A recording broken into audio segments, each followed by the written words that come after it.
আজকে আমি বানাবো প্রন গার্ডেন ভাপা। তার জন্য আমি কী নিয়েছি, পুঁই শাক নিয়েছি, পালং শাক নিয়েছি, আলু, টমেটো, মূলো, ঝিঙ্গে, ওলকপি, বিট, গাজর, বেগুন আর পেঁপে। আর এখানে নিয়েছি প্রন মানে চিংড়ি মাছ। বাগানের যা সবজি আছে সব সবজি আর চিংড়ি মাছ দিয়ে আমি ভাপা বানাচ্ছি। আচ্ছা, ভাপা বানানোর জন্য আমি কিছু মশলা এখানে পেস্ট করে নেব। মশলাতে দিলাম আদা, কাজু বাদাম, শুকনো লঙ্কা, পোস্ত,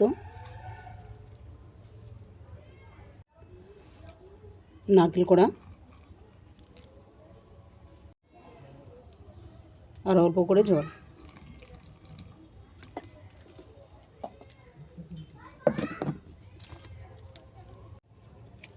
এরপরে সবজির মধ্যে দিলাম তেজপাতা, শুকনো লঙ্কা, 5 ফোড়ন, স্বাদ মতো লবণ, হলুদ গুঁড়ো, চিংড়ি মাছ,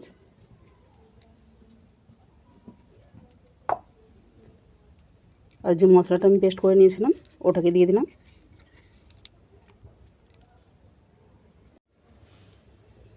দিলাম স্বাদ মতো চিনি, সরষের তেল। এই সব উপকরণ আমি মেখে আধ ঘন্টা ঢেকে রাখবো।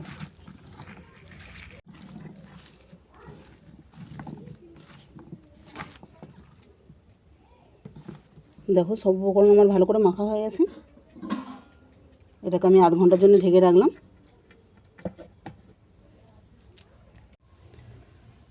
আধ ঘন্টা হয়ে গেছে, আমি সবজিটা ঢেকে রেখেছিলাম। দেখো, সবজি থেকে সম্পূর্ণ জলটা ছেড়ে গেছে। এরপর আমি এটাকে শুকনো কড়ার মধ্যে তুলে দিচ্ছি।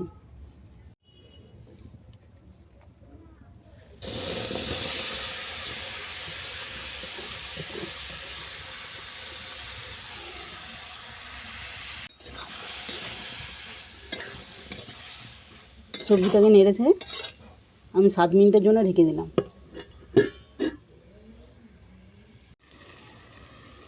5 মিনিট পর ঢাকা খুলে নেড়েছে আবার আমি ঢেকে দেবো।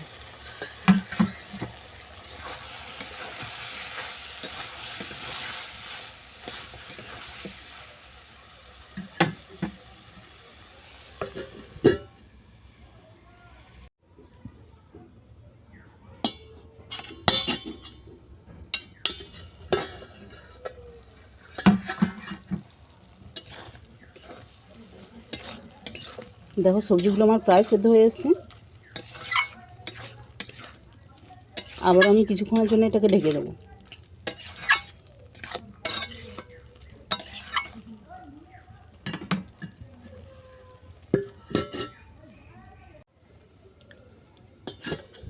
এই ভাপাটাকে একবারেই মৃদু আছে বানাতে হয়, আর সম্পূর্ণ রান্নাটাকে ঢেকে ঢেকে বানাতে হয়।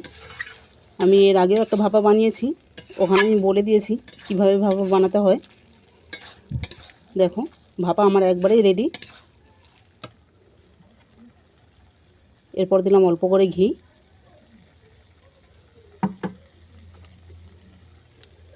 আর গরম মশলা।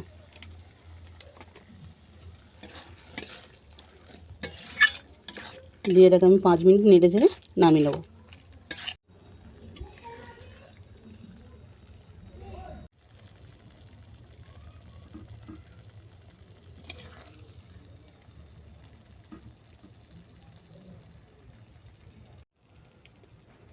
তাহলে প্রন গার্ডেন ভাপা এটা বানানো ভীষণ সহজ, আর টেস্টও খুব ভালো হয়।